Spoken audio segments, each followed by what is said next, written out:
उस कमरे में पहुंचा जहां उस बेशकीमती ताज को रखा गया था, लेकिन कमरे में एंटर होते ही वहां का सिक्योरिटी अलार्म बजने लगा, जिसके चलते बाकी के गार्ड्स भी अलर्ट हो गए। अब अलार्म सुनते ही बाकी गार्ड्स उस कमरे तक पहुंचे जहां इन्हें कमरे का दरवाजा खोलने में परेशानी हो रही थी, क्योंकि डायबॉलिक ने दरवाजे के चाबी वाले छेद को अंदर से ब्लॉक कर दिया था। ये देखकर गार्ड्स ने उस दरवाजे को बम से उड़ाने का फैसला किया, लेकिन जब तक वो लोग अंदर पहुंचे तब तक डायबॉलिक ने वो ताज चुरा लिया था और अपने पैराग्लाइडर पर उड़कर वहां से भाग चुका था। इसके बाद उसने एक चलती हुई गाड़ी पर लैंड किया जो उसकी गर्लफ्रेंड ईवा चला रही थी। इसके बाद वो गाड़ी में एंटर हुआ और ये दोनों उस बेशकीमती ताज को लेकर फरार हो गए। अब अगली शाम आर्मिन कंपनी ने एक ज्वेलरी शो को ऑर्गेनाइज किया ताकि वो अपने बेशकीमती गहने दुनिया को दिखा सके।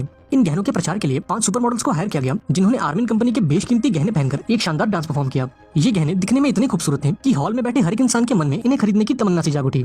डांस के दौरान हॉल के चारों ओर ढेर सारे पुलिस वालों को तैनात किया गया ताकि डायबॉलिक दोबारा से इनके गहनों को चुरा न ले। लेकिन अभी ये डांस खत्म होता उससे पहले पूरे हॉल की लाइट्स अचानक से गायब हो गई। ये देखकर एक गार्ड ने उन सभी डांसर्स को एक सेफ कमरे में चलने को कहा ताकि अंधेरे का फायदा उठाकर कोई इन गहनों को चुरा न सके। इसके बाद इन सभी को एक सेफ कमरे में लाया गया जो कि असल में एक ट्रक का पिछला हिस्सा था। यहाँ इस ऑफिसर ने लड़कियों को ट्रक के अंदर डाला और इस ट्रक को चलाकर वहाँ से ले गया। अब यहाँ ये खुलासा होता है कि असल में ये ऑफिसर कोई और नहीं बल्कि वो शातिर चोर डायबॉलिक था, जो एक पुलिस वाले का मास्क लगाकर बिल्डिंग में घुसाया था। इसके बाद डायबॉलिक ने लड़कियों से वो बेशकीमती गहने उतरवा लिए और उन्हें सुनसान सड़क पर अकेला छोड़कर चला गया। इसके बाद ये चारों लड़कियां पास के एक रेस्टोरेंट में गईं ताकि वहां इन्हें कोई मदद मिल सके। अब रेस्टोरेंट में घुसते ही एक लड़का इन लड़कियों के पास आकर इन्हें छेड़ने लगा, पर तभी अचानक से इस लड़की ने उसका हाथ मोड़कर उसे उसकी औकात दिखा दी। दरअसल ये लड़कियां कोई मामूली डांसर्स नहीं बल्कि अंडरकवर एजेंट्स थीं, जिन्हें डायबॉलिक को पकड़ने का काम सौंपा गया था। यहाँ लड़कियों की लीडर, जिसका नाम एजेंट बुराव था, उसने रेस्टोरेंट के फोन से ऑफिसर जिंको को कॉल किया और उसे पूरी बात बताई। जिंको वही ऑफिसर था जिसने अपनी आधी जिंदगी डायबॉलिक को पकड़ने की कोशिश में बिता दी। यहाँ बुराव ने बताया कि उनका प्लान काम कर चुका है और डायबॉलिक उनके जाल में फंस चुका है। दरअसल ये लोग जानते थे कि डायबॉलिक उन गहनों को चुराने जरूर आएगा और इसलिए इन्होंने उन गहनों में जीपीएस ट्रैकर को फिट कर दिया था ताकि वो डायबॉलिक की लोकेशन को ट्रेस करके उसके खुफिया अड्डे तक पहुंच सके और उसका सारा माल जब्त करके उसे गिरफ्तार कर सके। अब इस बात से अनजान ईवा और डायबॉलिक अपने खुफिया अड्डे पर पहुंचे जो कि एक बड़े से पहाड़ के अंदर बना हुआ था। अंदर आकर इन्होंने अपने चोरी का सारा माल बाहर निकाला और अपनी इस जीत को सेलिब्रेट किया। अब इस चोरी के बाद इन दोनों के पास काफी पैसे हो गए थे, जिससे ये अपनी बाकी की जिंदगी बड़ी ही आराम से गुजार सकते थे। यहाँ ईवा ने डायबॉलिक से कहा कि हमें कुछ दिनों के लिए कहीं बाहर घूमने जाना चाहिए, लेकिन डायबॉलिक ने इसके लिए मना कर दिया और ईवा को अपनी अगली चोरी का प्लान बताने लगा। इधर जिंको अपनी टीम के साथ डायबॉलिक की तलाश में निकला और जीपीएस लोकेशन को फॉलो करते हुए वो इस खुफिया अड्डे तक पहुंच गया। लेकिन सामने एक बड़ी सी चट्टान को देखकर ये सभी काफी कंफ्यूज हो गए, क्योंकि जीपीएस का सिग्नल तो चट्टान के अंदर से आ रहा था। यहाँ जेंको ने उस चट्टान को बड़ी ही ध्यान से देखा और अपने साथियों से उस पर एक डायनामाइट लगाने को कहा। इसके बाद जब धमाका हुआ तो इन्हें एक पतली सी सुरंग दिखाई दी जो सीधा डायबॉलिक के खुफिया अड्डे पर जाती थी। इधर डायबॉलिक और ईवा ने भी सीसीटीवी कैमरे में ये सारा नजारा देख लिया और अपना चोरी का सारा माल वहीं छोड़कर एक खुफिया रास्ते से भाग निकले। जब जेंको अपनी टीम को लेकर अंदर आया तो उसे डायबॉलिक और ईवा कहीं नहीं मिले, लेकिन तभी उन्हें वो खुफिया रास्ता दिखा और वो भी इन दोनों का पीछा करने लगे। अब भागते भागते ईवा का पैर कुछ पत्थरों के बीच फंस गया, जिसके बाद उसने डायबॉलिक से मदद मांगी, लेकिन जेंको को करीब आता देख डायबॉलिक ने ईवा को वहीं छोड़ दिया और फौरन वहां से भाग निकला। अब डायबॉलिक के इस धोखे से ईवा का दिल पूरी तरह से टूट गया और उसने अकेले ही अपने पैर को बाहर निकालने की कोशिश की, लेकिन जब तक उसने खुद को आजाद किया तब तक जेंको उसके काफी करीब पहुंच गया था। अब ईवा के पास कोई और चारा नहीं था, इसलिए वो एक चट्टान के ऊपर गई और नीचे बहती हुई नदी में छलांग लगा दी और इस तरह से डायबॉलिक और ईवा एक बार फिर जेंको के हाथ से निकल गए। इसके बाद जेंको की टीम ने डायबॉलिक के खुफिया अड्डे की तलाशी ली, जहां इन्हें ढेर सारी बेशकीमती चीजें मिली, जैसे कि ढेर सारा सोना, करोड़ों की पेंटिंग्स, ज्वेलरीज और भी बहुत कुछ। तभी जेंको को शहर के बाहर बनी एक पुरानी बिल्डिंग का नक्शा मिला जो शायद से डायबॉलिक और ईवा का दूसरा अड्डा था। इसके बाद जेंको फौरन उस नक्शे वाली जगह पर पहुंचा और अपनी टीम के साथ मिलकर इस पूरे बिल्डिंग की तलाशी ली। इस दौरान एक ऑफिसर ने गलती से खुफिया दरवाजा खोल दिया जो सीधा बिल्डिंग के बेसमेंट में जाता था। अब बेसमेंट में आकर इन्होंने देखा कि ये वही जगह थी जहां डायबॉलिक अपने मिशन के लिए अलग अलग किस्म के मास्क बनाता था। यहाँ जेंको ने अपनी टीम से किसी भी चीज को हाथ लगाने से मना कर दिया, क्योंकि उसे पूरा यकीन था कि डायबॉलिक अपने अगले मिशन से पहले यहाँ जरूर आएगा। अब अगले सीन में हम एल्टिया नाम की एक लेडी को देखते हैं जो कि वेलेनबर्ग शहर की रानी थी और ऑफिसर जिंको की गर्लफ्रेंड भी। इसके बाद वो जिंको से मिलने पहुंची, जहां बातों बातों में ही उसने अपनी शादी की बात छेड़ दी। इस पर जिंको ने कहा कि जब तक वो डायबॉलिक को पकड़ नहीं लेता तब तक वो ये शादी नहीं कर सकता। अब एल्टिया भी इस बात को जानती थी कि डायबॉलिक को पकड़ना जिंको का सबसे बड़ा मिशन है, इसलिए उसने जिंको का साथ दिया और शादी के लिए थोड़ा वेट करने का फैसला किया। इसके बाद उसने जिंको को अपनी पार्टी में इनवाइट किया, जहां वो अपना बेशकीमती नेकलेस पहनने वाली थी और इसलिए वो चाहती थी कि जिंको भी इस पार्टी में मौजूद रहे ताकि वो उसकी और उसके नेकलेस की हिफाजत कर सके। अब उस रात डायबॉलिक अपने खुफिया अड्डे पर पहुंचा, जहां दीवार में एक माइक लगाकर उसने अंदर मौजूद पुलिस वालों की बातें सुनी। पुलिस वाले अपनी ड्यूटी को चेंज कर रहे थे और अब पहरा देने की बारी ऑफिसर रोलर की थी। थोड़ी देर बाद डायबॉलिक ने बेसमेंट का दरवाजा खोल दिया और ये देखते ही एजेंट रोलर ने उस पर गोलियों की बारिश कर दी। हालांकि डायबॉलिक पर इसका कोई असर नहीं हुआ, क्योंकि इन दोनों के बीच में कांच की एक मोटी सी दीवार मौजूद थी। अब गोलियों की आवाज को सुनकर वहां मौजूद सभी ऑफिसर्स अलर्ट हो गए और फौरन बिल्डिंग के बेसमेंट में पहुंचे। यहाँ उन्होंने देखा कि रोलर जमीन पर बेहोश पड़ा है और डायबॉलिक अपनी मास्क वाली मशीन को चुराकर भाग चुका है। अब जब जेंको को ये बात पता लगी तो उसे अपने साथियों पर काफी गुस्सा आया, क्योंकि इनके रहते हुए डायबॉलिक उस बिल्डिंग के अंदर घुसा और इनके नाक के नीचे से वो मास्क वाली मशीन चुरा ले गया। अब अगले दिन जेंको के आला अफसरों ने उसे आगे के मिशन की प्लानिंग के लिए बुलाया। अभी ये लोग बातें कर ही रहे थे कि तभी इनके पास ईवा का कॉल आता है। ईवा इनसे कहती है कि मैं डायबॉलिक को पकड़ने में पुलिस की मदद करूंगी, पर इसके बदले में मुझे मेरी आजादी की गारंटी चाहिए। मेरी शर्त यह है कि आप मेरे ऊपर लगे सारे इल्जामों को खारिज करोगे और मुझे सही सलामत एक दूसरे देश में भेजोगे। यहाँ ईवा ने इन्हें सोचने के लिए आधे घंटे का समय दिया और फोन कट कर दिया।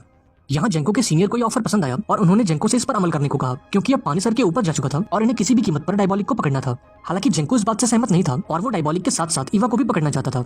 इसके बाद उसने अपने साथियों को एक प्लान बताया कि जब अगली बार ईवा मुझे कॉल करेगी तो मैं उसे अपनी बातों में उलझा कर रखूंगा और इस मौके का फायदा उठाकर तुम उसकी लोकेशन को ट्रेस कर लेना और हम उस तक पहुंचकर उसे गिरफ्तार कर लेंगे। अब आधे घंटे बाद जब ईवा ने जेंको को कॉल किया तो वो उसे अपनी बातों में उलझाने लगा और इस दौरान पुलिस की एक टीम ईवा की लोकेशन को ट्रेस करके उस तक पहुंच गई। उन्होंने देखा कि ईवा किसी खुफिया अड्डे से नहीं बल्कि सड़क किनारे बने एक फोन बूथ से कॉल कर रही थी। अब ईवा ने भी पुलिस को अपनी तरफ आते देख लिया और बड़ी सफाई से वहां मौजूद एक सुरंग से 9-2-11 हो गई और इस तरह से जेंको का प्लान एक बार फिर से फेल हो गया। इधर दूसरी तरफ एलेना नाम की एक लेडी ऑफिसर डायबॉलिक के अड्डे से मिले सामान की जांच कर रही थी और इस दौरान उसने ये नोटिस किया कि उन गहनों में से एक ब्रेसलेट कहीं गायब है। इसके बाद उसने जेंको को कॉल करके इसकी जानकारी दी और जेंको फौरन समझ गया कि वो ब्रेसलेट जरूर ईवा ने पहना होगा और इसका मतलब ये था कि वो अभी भी उसकी लोकेशन को ट्रेस कर सकते थे, क्योंकि ये वही गहने थे जिसमें उन्होंने जीपीएस डिवाइस को फिट किया था। यहाँ जेंको का अंदाजा सही निकला और जीपीएस को यूज करके पुलिस को ईवा की लोकेशन मिल गई। इसके बाद एजेंट रोलर फटाफट से उस लोकेशन पर पहुंचा और ईवा के सर पर बंदूक तान दी। रोलर अपनी गलतियों को सुधारना चाहता था, क्योंकि पिछली बार डायबॉलिक ने इसे बेहोश करके वो मास्क वाली मशीन चुरा ली थी, लेकिन अभी वो कुछ करता उससे पहले ईवा ने उस पर हमला करके उसकी बंदूक छीन ली और पुलिस की गाड़ी चुराकर भाग गई। जब जेंको लोकेशन पर पहुंचा तो उसने रोलर को जमीन पर गिरा हुआ पाया और तो और इस मंदबुद्धि ने ईवा के हाथ से वो ब्रेसलेट भी निकाल लिया था। इसके बाद पुलिस डिपार्टमेंट ने रोलर को फील्ड मिशन पर जाने से मना कर दिया और अब उसे एजेंट एलेना के साथ मिलकर चोरी के माल की जांच करनी थी। इधर जेंको के आला अफसरों ने उसे ऑर्डर्स ना मानने के लिए काफी डांट लगाई और उसे आखिरी वार्निंग दी कि अगर उसने ऑर्डर्स का उल्लंघन किया तो उसे इस केस से हटा दिया जाएगा। अब जेंको के पास कोई और चारा नहीं था, इसलिए उसने ईवा के साथ मिलकर डायबॉलिक को पकड़ने का फैसला किया। इसके बाद उसने अखबार के जरिए ईवा के लिए एक सीक्रेट मैसेज भिजवाया, जिसे पढ़कर ईवा ने उसे कॉल किया और इन दोनों ने शाम को मिलने का प्लान बनाया। उस शाम ईवा ने जेंको को बताया कि डायबॉलिक हर हाल में अपना चोरी का माल वापस पाना चाहता है, इसलिए हमें अंडरवर्ल्ड में ये बात फैलानी होगी कि पुलिस चोरी का सारा माल किसी सेफ जगह पर शिफ्ट करने वाली है। जब डायबॉलिक को इस बात की खबर लगेगी तो वो अपना चोरी का माल वापस लेने जरूर आएगा। प्लान के मुताबिक हम एक बुलेट प्रूफ ट्रक को सिक्योरिटी के साथ बाहर निकालेंगे ताकि डायबॉलिक को लगे कि लूट का सारा माल इसी ट्रक में मौजूद है, जबकि असली माल तो एक खटारा से दिखने वाली वैन में होगा ताकि किसी को भी उस पर शक ना हो। ईवा बताती है कि जब डायबॉलिक उस ट्रक का पीछा करेगा तो हम उसे एक सुरंग के रास्ते से होकर गुजारेंगे और जब डायबॉलिक उस सुरंग में आएगा तो हम उसे चारों तरफ से घेर लेंगे। अब जेंको को ये प्लान काफी पसंद आया और उसने अगले दिन से ही इस प्लान पर काम करना शुरू कर दिया। उसने एक अंडरकवर एजेंट की मदद से पूरे अंडरवर्ल्ड में ये बात फैला दी कि पुलिस चोरी का सारा माल किसी सेफ जगह पर शिफ्ट करने वाली है। इसके बाद वो अपनी गर्लफ्रेंड एल्टिया से मिलने गया और उसे बताया कि वो उसकी पार्टी में शामिल नहीं हो पाएगा, क्योंकि उस दिन उसे डायबॉलिक को पकड़ने जाना है और रही बात उस नेकलेस की तो वो उसकी सिक्योरिटी के लिए अपने सबसे काबिल अफसर को भेजेगा। फाइनली वो दिन आ ही गया जब जेंको इस प्लान को अंजाम देने वाला था। इधर दूसरी तरफ एल्टिया ने पार्टी के लिए शहर की सबसे काबिल मेकअप आर्टिस्ट को बुलाया और पार्टी में जाने के लिए तैयार होने लगी। इधर मिशन के लिए कमांडोज की एक टुकड़ी बनाई गई और उन्हें डायबॉलिक को पकड़ने का पूरा प्लान समझाया गया। इसके बाद ऑफिसर ने सभी से पूछा कि वो असली माल वाली खटारा वैन कौन चलाएगा। यहाँ रोलर कहता है कि असली माल वाली गाड़ी वो चलाएगा, क्योंकि वो अपनी पुरानी गलतियों को सुधार कर खुद को साबित करना चाहता है। यहाँ एलेना ने उसे रोकने की काफी कोशिश की, लेकिन रोलर इसके लिए नहीं माना और खुद उस गाड़ी को चलाने का फैसला किया। इसके बाद लूट का सारा माल एक साधारण से वैन में डाल दिया गया और अब सभी लोग इस मिशन पर जाने के लिए बिल्कुल तैयार थे। अब ऑर्डर्स मिलते ही उस बुलेट प्रूफ ट्रक को भारी भरकम सिक्योरिटी के साथ बाहर निकाला गया और थोड़ी देर बाद रोलर असली माल वाली गाड़ी को लेकर उल्टी दिशा में निकल गया। इधर जैसे ही पुलिस की गाड़ियां सुरंग में पहुंची तो किसी ने जानबूझकर उसके एग्जिट को ब्लॉक कर दिया। तभी अचानक से ये पूरी सुरंग धुएं से भर गई और इसी धुएं के बीच एक अनजान आदमी पुलिस की तरफ बढ़ने लगा। ये देखते ही सभी पुलिस वालों ने अपनी बंदूक निकाल ली, लेकिन जब उन्होंने पास जाकर देखा तो ये कोई आदमी नहीं बल्कि एक मोम का पुतला था। इधर पार्टी में जब एल्टिया अपने उस नेकलेस को पहनने गई तो उसे उसका नेकलेस कहीं नहीं मिला, जिसका मतलब ये था कि उसकी ये बेशकीमती अमानत चोरी हो चुकी है। इसके बाद हम रोलर को देखते हैं जो हाईवे से रास्ता बदलकर जंगल के एक सुनसान सड़क पर जाने लगा। थोड़ी देर बाद वो अपनी गाड़ी से बाहर आया जहां उसकी मुलाकात ईवा से हुई और अब ये खुलासा हुआ कि ईवा ने एल्टिया की मेकअप आर्टिस्ट का भेष बदलकर उसका वो बेशकीमती नेकलेस चुरा लिया था। इसके बाद रोलर ने भी अपने चेहरे से मास्क हटाया, जो असल में रोलर नहीं बल्कि वो शातिर चोर डायबॉलिक था। अब हमें फ्लैशबैक में बताया जाता है कि ये सब डायबॉलिक का एक प्लान था ताकि वो पुलिस को बेवकूफ बना सके। उस दिन भागते वक्त उसने जानबूझकर ईवा को पीछे छोड़ दिया ताकि जेंको को ऐसा लगे कि उसने ईवा को धोखा दे दिया है और वो उसकी कई बातों पर यकीन कर ले। उधर जब ईवा पानी में कूदी तो वो एक खुफिया रास्ते से होकर बच निकली। इसके बाद जब डायबॉलिक का सामना रोलर से हुआ तो उसने रोलर को जान से मार डाला और उसके चेहरे का मास्क बनाकर उसकी जगह ले ली और इस तरह से डायबॉलिक ने पूरे पुलिस डिपार्टमेंट को बेवकूफ बनाया और अपना लूट का माल दोबारा